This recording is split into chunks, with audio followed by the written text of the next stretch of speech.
안녕하십니까, 정재현입니다. 전날 뉴욕 증시는 상승으로 마무리가 됐습니다. 강보합권역으로 마무리가 됐는데 어, 장중에 밀려 내려오는 흐름들을 보이다가 오후장 들어서면서 들어올리는 그런 모습들을 보였습니다. 우선 시장은 상승으로 마무리가 된 그런 구간들이고 S&P 500 지수도 마찬가지로 상승으로 마무리가 됐습니다. 일봉상으로 보게 되면 점차적으로 이제 조금씩 약화되는 지수에 대한 흐름들이 그런 모습들이 보여지고 있고 어느 정도 이 조정을 좀 생각해 볼 수 있는 생각을 하게 되는데 독일 증시를 보면 참 빠르게 상승을 해주고 있는 이런 모습들로 놓고 봤을 때에는 저가 매수세도 계속적으로 유지가 되고 있다라고 봐야 될 것 같습니다. 한국의 인덱스 펀드 같은 경우도 어제 1.3%대 상승으로 마무리가 됐습니다. 한국 시장이 어느덧 2600대까지 올라와 있죠. 과거의 PBR 기준으로 0.83배 정도 수준이었습니다. 어제 종가 기준으로는 0.92배까지 상승을 했죠. 밸류적인 측면으로만 보게 되면 여전히 쌉니다. 이 구간대가 0.83배 정도 수준이었었고요. 그리고 지금은 0.92배 정도 수준입니다. 주가가 밀려 내려오는 그런 모습들을 보였을 때에는 대체적으로 종목군들이 다 밀려 내려왔었죠. 여러 가지 이슈에 의해서 밀려 내려오는 그런 모습들을 보였지만 지수가 이렇게 밀릴 때까지 큰 역할을 했던 부분들은 바로 삼성전자였습니다.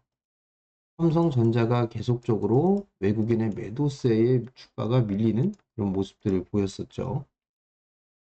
이제 삼성전자도 주가가 어느 정도 바닥을 만들어 놓고 난 이후에 다시 상승 시도가 나와주고 있는 그런 상황들인데 밸류가 상당히 좀 쌉니다.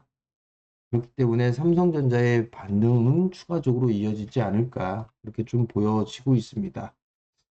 시장에서 뭐 얘기가 나오고 있는 부분들은 뭐 121선 자리대, 뭐 요 자리대가 저항 구간이 아니겠느냐라고 예상을 하고 있지만 좀 여유 있게 보게 된다면 저는 7만 원대까지도 충분히 상승할 수 있다라고 생각을 하고 있습니다. 그렇기 때문에 삼성전자를 보유하고 계신 분들은 조금 더 인내를 가지고 여유를 좀 보시면 좋을 것 같습니다.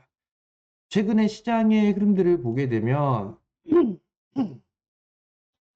지수도 상승을 해주는 그런 모습들이 나타나고 있지만 종목군들의 흐름들, 섹터별 흐름들이 상당히 좀 강하게 나타나고 있죠. 조선 쪽 섹터들도 마찬가지로 섹터 내에서 순환매가 나와주고 있는 그런 모습들이죠. 어제 같은 경우는 엔진 쪽에 있어서의 종목들이 상당히 좀 강한 그런 모습들을 보였습니다. 거기에다가 방산 쪽도 크게 상승을 해주는 그런 모습들을 보였습니다. 여기에서 추가적으로 상승을 해야 될지 이 부분들을 고민하는 건 사실 좀 무리가 있습니다. 이격이 너무 과하게 벌어져 있는 그런 상황들이기 때문에 일단은 누차 좀 말씀을 드렸지만 보유자의 영역이 아닌가라고 좀 생각을 하고 있고 이런 종목군들은 트레이딩 관점으로 좀 봐야 되지 않을까 그렇게 좀 보여집니다. 그러니까 그 점을 좀 참고를 하시고 만약에 이 조선 쪽이나 방산 쪽을 좀 접근하겠다라고 하시는 분들이라면 트레이딩 관점으로 진행을 한다라고 생각을 하시면 좋을 것 같고요. 반대로 이제 추세 쪽으로 보고 진행을 한다라고 한다라면 우선적으로는 꾸준하게 상승을 해주는 그런 종목군들이나 이런 것들이 좀 괜찮지 않을까? 뭐 그렇게 좀 생각을 하고 있습니다. 뭐 예를 들어서 HB 현대일렉 같은 경우는 많이 올라가 있는 그런 상황들이죠. 전력 쪽에 있어서는 숫자가 찍히는 그런 부분들이 있으니까 충분히 좀 가능합니다. LS일렉도 어제 신고가를 좀 기록을 했죠. 그러면 반대로 LS 같은 기업은 올라가지는 못했죠. 이런 종목군들을 추세적으로 좀 대응을 해 나가는 그런 전략이 좋지 않나라는 좀 생각이 듭니다. 그리고 반대로 레인보우 로보틱스 같은 경우는 다시 치고 가고 있는 그런 모습들을 좀 보여주고 있죠. 그럼 상대적으로 오르지 못했던 뭐 두산 로보틱스라든가 아니면 엔젤 로보틱스라든가 이런 쪽에 있어서의 종목군들이 순환매가 좀 나오고 있는 그런 상황들이죠. 그렇게 된다라면 섹터 내에서도 순환매가 나올 수가 있습니다. 그렇기 때문에 이런 쪽은 좀 끌고 가보는 그런 전략이 맞지 않나 싶습니다. 결국은 많이 올라가 있는 종목군들은 트레이딩 관점으로 보자라고 좀 말씀을 드렸던 게, 과거 같은 경우도 뭐 2차 전지를 보더라도 대장이 치고 나가고 난 이후에 그 하단에 있는 기업들까지도 테마성으로 많이 급등을 했습니다. 그리고 난 이후에 시세가 마무리가 되면서 차익 매물이 나왔고, 그 자금들로 다른 쪽 섹터로 지금 들어가는 그런 모습들을 과거에 보였었죠. 그럼 이들도 마찬가지라고 좀 생각을 하고 있습니다. 그렇기 때문에 만약에 추세적으로 끌고 간다라고 하게 된다라면, 많이 빠져 있는 이런 삼성전자 같은 이런 기업들이 낫지 않나라고 좀 생각을 하고 있습니다. 삼성전자라든가 뭐 2차 전지 쪽에 있어서는 대주전자재료, 뭐 에코프로모티, 뭐 이런 기업들 같은 경우 이제 바닥을 만들어 놓고 탈피를 하려고 좀 준비를 하고 있죠. 이런 쪽에 있어서의 종목군들은 오히려 추세적으로 끌고 가는 전략이 좋지 않나라고 좀 생각을 하고 있습니다. 지수가 이 자리대를 넘어서는 그런 모습들이 나오게 된다라면 이 구간 위로는 2차 전지와 삼성전자의 반등이 필요한 그런 사항들입니다. 최근 들어서 2차 전지 종목군들도 바닥을 만들어 놓고 반등 시도가 나와주고 있죠. 그리고 또 한 부분들을 보게 되면 2차 전지 쪽 같은 경우는 전고체 쪽으로 시작이 됐죠. 전고체 쪽으로 시작이 되면서 장비 쪽, 부품 쪽이라든가 소재 쪽으로도 확산이 좀 되고 있는 그런 사항들이죠. 그러면 이 구간대에서 지금 보게 된다라면 또 추가적으로 나올 수 있는 부분들이 뭐 ESS 쪽이라든가 아니면 뭐 양극재 쪽이라든가 이런 쪽으로도 수단이 나올 수가 있는 그런 사항들이에요. 25년도 같은 경우는 기저효과에 대한 얘기들이 계속적으로 나와주고 있죠. 이런 효과는 충분히 나올 수가 있다라고 보고 있습니다. 때문에 이런 쪽 종목군들, 섹터들, 그리고 반도체 같은 경우는 삼성전자가 중심에 서 있겠죠. 삼성전자가 중심에 서 있는 그런 상황에서 여기에서 이제 이 레거시 종목군들 또는 삼성에 투자를 하고 있는 그런 기업들, 이런 기업들이 오히려 좀 더 저가매 수상으로는 상당히 좀 여유 있게 볼 수 있지 않을까? 그렇게 좀 생각을 하고 있습니다.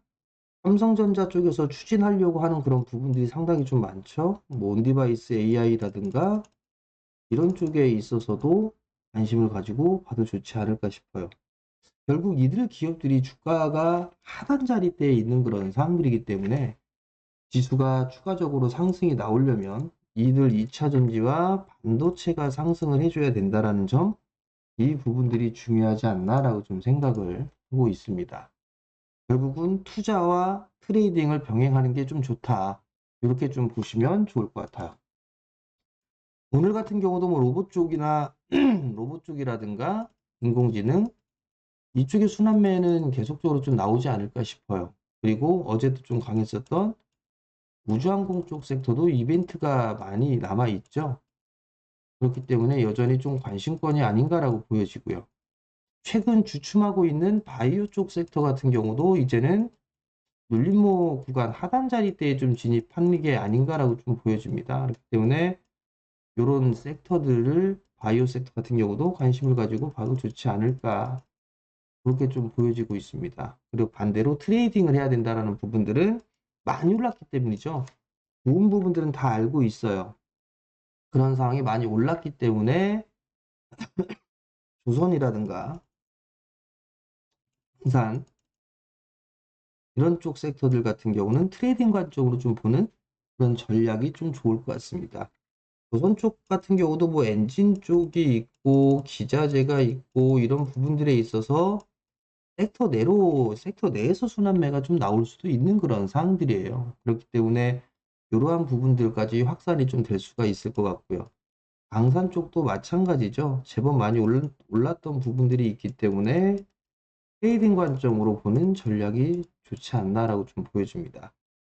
여전히 이 트레이딩 관점으로 봐야 될 거, 순환매 구간으로 봐야 될 거, 이런 부분들이 있는 반면에 좀 더 안정적으로 좀 볼 수 있는 부분들은 반도체, 그리고 2차전지, 이쪽에 있어서는 눌림목 구간으로 활용하는 전략이 좋지 않나라고 좀 보여집니다. 그리고 또 하나를 좀 얘기를 하게 된다면 원자력. 원자력 쪽이 최근 들어서 상당히 좀 괜찮죠. 여러분들께 소개를 시켜드렸었던 두산 에너빌러티도 최근 들어서 급등이 나와주고 있는 그런 모습들을 보여주고 있죠. 이 구간대에서 여러분들께 말씀을 좀 드렸을 겁니다. 그리고 난 뒤에 급등이 나와주는 그런 모습들을 보였지만 이런 종목군들을 따라가기에 좀 부담스럽죠. 눌림목을 좀 기다리는 그런 전략이 좀 좋지 않나라고 보여집니다. 그렇기 때문에 이러한 섹터들 같은 경우 눌림목 구간을 활용해서 매수라는 전략이 좋을 것 같아요. 원자력 쪽이 얘기가 나오면서 또다시 또 다른 종목군들이 움직임이 좀 나오고 있는 상황들도 있습니다. 건설주죠. 삼성물산, 현대건설, GS건설, EL, ENC. 원자력 쪽 섹터가 흐름들이 나오다 보니 건설 쪽에 있어서의 종목군들도 관심을 가지고 매기가 좀 들어오는 것 같습니다. 이들 섹터들도 한 번쯤은 봐야 되지 않나 싶어요. 게다가 재건 쪽에 있어서 이슈가 된다라면 지금 이 건설 쪽 섹터도 흐름들이 좀 나올 수가 있겠죠. 관심을 받을 수가 있겠죠. 거기에다가 우리나라 같은 경우도 추경 예산 편성을 한다라는 그런 소식 뉴스도 있죠. 그렇게 된다라면 뭐 토목 쪽에 있어서도 어느 정도 수혜를 좀 받을 수가 있을 것 같습니다. 이들 섹터들 같은 경우는 관심 있게 좀 봐도 좋지 않겠느냐. 그렇게 좀 말씀을 드리도록 하겠습니다. 지수는 제법 많이 올라왔어요. 지수는 제법 많이 올라왔기 때문에 조금 쉬어가는 그런 모습들도 필요한 구간이지만 쉬어가고 난 이후에는 추가적인 상승 시도는 나올 수가 있다라는 점을 좀 기억을 하시면 좋을 것 같고요. 그리고 종목군들에 있어서도 지수보다는 종목장이 활발하게 좀 진행이 되고 있는 그런 상황들이죠. 그렇기 때문에 여전히 종목에 좀 집중하는 그런 전략이 좋지 않을까. 다만 최근 들어서는 계속적으로 상승을 해왔기 때문에 지수의 조정도 좀 나올 수 있다. 이런 부분들을 염두해 두시고 종목군들을 좀 접근해 나가는 그런 전략을 좀 말씀을 드릴 테니까 참고를 하셨으면 좋겠고, 오늘도 좀 성공 투자하시고요. 영상을 보시면 구독 신청 부탁드리고요. 그리고 좋아요도 눌러주시고 알림 설정 부탁드리도록 하겠습니다. 자, 오늘도 성공 투자하시고요. 좀 다음에 다시 찾아뵙도록 하겠습니다. 마치겠습니다.